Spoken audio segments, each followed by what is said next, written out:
So, magandang gabi po sa ating lahat. Ah, ilang araw, nung, di ba, nag-upload ako kagabi ng museum adventure natin, at hindi rin ako nakapag-walking adventure ngayon, kasi, ah, sobrang sama ng pakiramdam ko. Mapapansin naman sa boses ko, di ba, mga kapodcast. So, naisipan ko na, what if kung topic ako patungkol sa nanay? Ito yung magiging mini devotion natin. Kasi ilang araw, kahit nandoon ako sa loob ng museum, iniisip ko yung nangyari sa akin, yung nangyaring experience sa akin sa bahay ni Ma'am Annalyn. Na kung saan, doon, sa lugar na yon, doon ko makikita yung sakripisyo ng isang ina. Doon ko nakita yung handang gawin ng isang ina ang lahat-lahat para lamang sa kanyang mga anak. Kahit pa, ang kapalit nito ay yung happiness niya or yung kaligayahan niya. Basta, yung anak niya, mapaayos at mabigyan ng tamang gabay, tamang mga porta, kumbaga.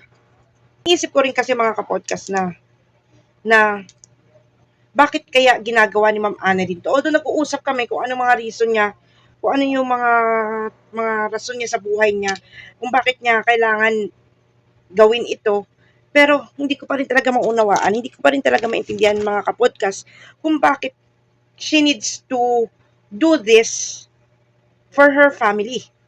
Sabi niya, hindi mo talaga ako maunawaan at maintindihan kung hindi ka pa nagkaroon ng asawa, kung hindi mo nakakasama ang anak mo. Kasi ako mga kapodcast, may anak na rin ako. So sabi ko, ma'am, ano po ba yun?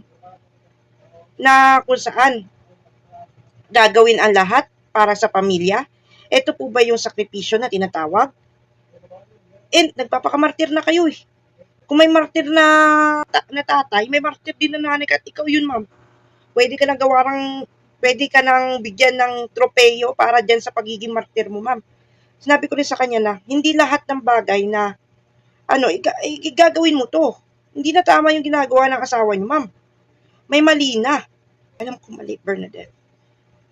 Alam kong hindi maayos ang asawa ko, pero alam mo ko kapag may asawa ka na, kumpleto yung pamilya mo, na gusto mo, pinipilit mo na ayusin hanggat maaari yung household mo ng isang tahanan. Sabi ko, maayos? Ito po ba yung maayos for your part? Na pagka wala tayong maihain sa asawa ninyo, mababalot na lang kayo ng takot. Hindi ako natatakot sa asawa ko. Sa palagay ko, ma'am, takot na takot kayo eh. Namuunang pagkatayo-tayo na lang. Ano naman kaya, baka magalit na naman yung asawa ko, ano naman kaya kakainin natin? Sabi ko, ma'am, ganito nga sitwasyon natin. Yung asawa nyo, batugan na nga, hindi pa nabibigyan ng sapat na sustento, kasi nga, nakahati yung sahod niya, dahil, nambababae siya. Ito po ba yung maayos sa pamilya, ma'am? Ito po ba yung buong pamilya? Ito po ba yung structure ng pamilya na sinasabi ninyo? And then, sabi ko, habang inire-recall ko lahat-lahat mga kapodcast, yung mga discussion namin, yung mga balitaktakan namin ni Ma'am Annalyn, yung mga nakakaraang araw, bigla ko na nang binuklat yung Bible ko. Bigla ko na alala yung 1 Kings chapter 3 verses 16 to 18. Ito kasi mga kapodcast, nung nag-dory yata yun, basta naggaganyan yung kaibigan ko na si Minmin, ito yung oratory na pinasa niya, na ginawa niya doon sa isang event. Ang pinamagatan pa nga nito, Solomon's Wise Judgment. May dalawang babae na pokpok or harlots. Sabay sila ng anak. Yung isa, habang natutulog, nadagadan niya yung anak niya. Namatay yung anak niya. Yung isa naman, na pokpok o harlots, buhay yung anak niya. Na kung saan, ako niya ngayon yung anak ng babaeng pokpok na buhay yung anak niya. Pagkatapos nun, sumbong sila kay Haring Solomon, na kung saan, sabi niya, mahal na hari, yung babae na to, kinuha yung anak ko, ninakaw yung anak ko. Hindi. Sa iyo yung patay, akin yung buhay. Kasi nagtatalo-talo na sila. Dalawa. Tapos sabi ni Haring Solomon, pinatawag niya ang kanyang sundalo. Lika, kumuha ka ng kumuha ka ng hat, tapos satiin mo sa gitna yung bata. Sabi niya, wag po, mahal na hari, ibigay niyo na lamang po sa kanya yung batang iyan. Basta po, siguraduhin niyo lang po na hindi po mamatay yung bata. So, habang nire-recall ko to yung kwentong to, habang pinagtagpi-tagpi ko sa utak ko, yung mga naging karanasan ko dun sa bahay ni Ma'am Annalyn, doon ko na-realize na ang pagsasakripisyo ng isang ina para lamang sa kanyang mga anak.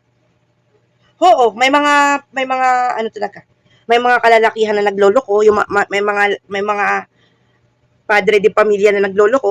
Hindi naman maiwasan yung saan ng babae, hindi binibigyan ng importansya yung nila. Mas inuuna pa nila yung luho ng katawan nila kaysa naman unahin ang pamilya nila. Which is, naranasan ko yun.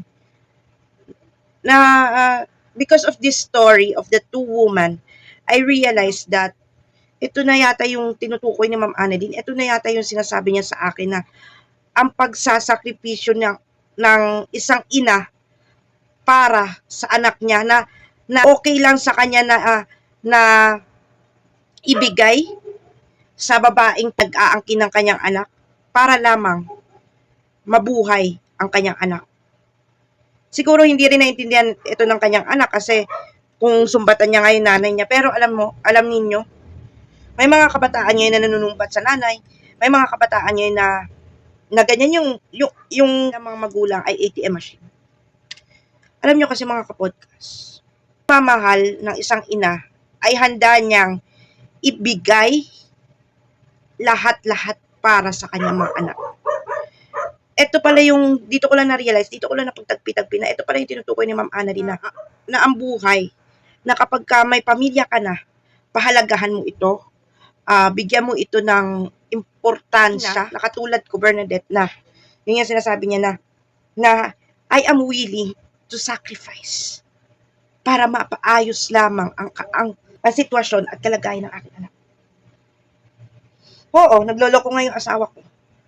Pero, yung pagloloko niya, isinasang-alang-alang ko pa rin na at the end of the day, sa akin pa rin siya uuwi. Na kung saan, yung responsibilidad niya bilang haligi ng tahanan, magagampanan niya. Sabi ginagawa na nagsasakripisyo ko ng ganito. Kasi ayaw kong nasa ng aking anak na magkaroon ng broken family. Na at the end of the day, nagpapasalamat pa rin ako sa Panginoon. Pa rin umuwi yung asawa. Na hindi pinababayaan yung responsibilidad niya bilang isang ama. Oo, loko-loko yung asawa ko, pero nagagampanan niya pa rin kahit papaano, kahit konti lang yung naiaambag niya na pera, pang sustento sa mga anak niya, pero at least, alam ko na ginagawa niya yung best niya. Best ba yun, ma'am, na ng babae? Hindi natin ako sa kanya. Pero nung na-realize ko yung verse na to na isang ina na give up niya yung anak niya para ibigay sa babae na yun, para mapaayos yung buhay niya. Kulang na pagtagpi-tagpi na ito pa rin yung sinasabi ni Ma'am Anne. Gawin niya ang lahat, para lamang sa kapakanan ng pamilya. Pa pala ako ikalawang verse na matatagpuan sa Matthew 15:21, bibilisan ko lamang po. Umalis doon si Jesus at punta sa lupaing malapit sa Tyro at Sidon. Isang kanineya na nakatira doon ang lumapit sa kanya na sumigaw, Panginoon, anak ni David, maawa po kayo sa akin. Ang anak kong babae ay sinapian ng demonyo at labis na pinahihirapan nito. Ngunit hindi sumagot si Jesus. Sumapit ang kanyang mga alagad at sinabi kay Jesus, paalisin na nga po ninyo siya. Napakaingay niya at sunod sa atin. Sumagot si Jesus, sa mga naliligaw na tupa ng na ang sambahayan ng Israel lamang ang ako isinugo. Ngunit tumapit sa kanya ang babae. Lumuhod ito at nagmakaawa. Tulungan po ninyo ako, Panginoon. Sumagot si Jesus, hindi dapat kunin ang pagkain ng mga bata at ibigay sa mga aso? Totoo nga, Panginoon, ngunit ang mga aso man po ay kumakain, nalalaglag sa hapag ng kanilang Panginoon. Tugon ng babae at sinabi sa kanya ni Jesus, Ginang, napakalaki ng iyong pananampalataya, mangyari ang hinihiling mo. At noon gumaling ang kanyang anak na babae. Ano ibig sabihin po nito, mga kapodcast? Isa lang po tinutumbok ng verse na to. Handa gawi handa handang gawin ng isang ina ang lahat-lahat para mapaayos at mapabuti ang kalagayan ng anak niya. Walang-wala sila noon, naalala ko noon, nasarihan pa ako noon eh. Nagkwento si Ma'am Annalyn, nag-aalat lang, nasa ospital yung anak ko. Hindi ko alam kung saan ako mangungutang, hindi ko alam kung saan ako kukuha ng pera na ipapagamot. Kasi that time yata nagka-UTI yung anak niya. Pero gagawin ko ang lahat-lahat. Pumunta si Ma'am Annalyn. Pero noon, that time, gumaling yung anak niya. Alam niyo mga kapodcast, noon nandoon ako, share ko lang din, napapyaw lang. Kasi itatapik ko rin to sa podcast ko eh. Yung buhay ko kasama si Ma'am Annalyn. Naranasan ko na kumain, sopas na walang gatas. Naranasan kong kumain ng sopas na ang sahog lang, 2 broth cubes, corn beef, sabaw. Sabaw lang talaga, literal na sabaw. Na plain na tubig, nilagyan, walang gatas. Biglang binanggit ni Ma'am Annalyn sa akin nun. Nahawa ko sa anak niya nga na lalaki. Bunso pa, maliit. Bunso niya. Wala akong mapakain na maayos sa anak ko. Yung magaling ko kasing asawa, imbis na ibigay sa amin yung sahod, eto pa nga, nangyayari. Sa ibang tao, pero sa sariling tahanan niya, hindi man na mabigyan ng maayos na pagkain. Doon ko naranasan mga kapodcast yung hirap ng isang ina ng pagbabudget. Naalala ko rin nun, Sabong Panlaba. Yan, Sabong Panlaba. Alam niyo po yung surf? Net-sponsor po to Surf na tig o 8 pesos ata nun. That time, yung maliit na sa Sheila ng surf. Tatak-tak-tak-tak lang namin yun para makapaglaba kami. Titipirin namin yung surf na yun. Basta bumula lang yung tubig. Kuhanan yung bula. Okay na. Sasampay na namin yung mga damit namin. Dahil wala kaming pambili. Hindi sa punto na galit yung asawa niya dahil hindi nalaban yung uniforme niya kasi sa Ma'am Annalyn yung naglalaba. Katwiran ni Ma'am Annalyn, wala naman tayong pera pambili ng sabon eh. May binigay ka ba pambili ng sabon, di ba? Wala. Sabi mo, delayed yung sahod mo. Eh, di-delayed din tayo maglaba. Sabi ni Ma'am Annalyn. Doon ko naranasan na umiiyak si Ma'am Annalyn. Sinasaktan ng asawa niya. Sabi ko, Ma'am, ayos ako. Lumayas kami. Sabi ko, Ma'am, sasama ako sa inyo. Ayaw ko maiwan dito pag iinitan na naman ako ng asawa niya. Sige, halika na. Umalis kami. Hindi ko na matandaan kung saan kami nagpunta doon. Basta gabi-gabi, umalis kami. Ma'am, paano na tayo? May pera ka ba dyan, Ma'am? Wala eh. Punta po pala kami doon sa trabaho niya. Doon kami nag-stay, sinundo kami ng asawa niya. Umalis uli kami doon. Hindi ko lang din maalala ko. Basta sabi niya, patay mo yung ilaw. Kami nag-stay. Pero to make the long story short, bumalik din kami kasi nga, naisip niya, kawawa yung mga anak niya.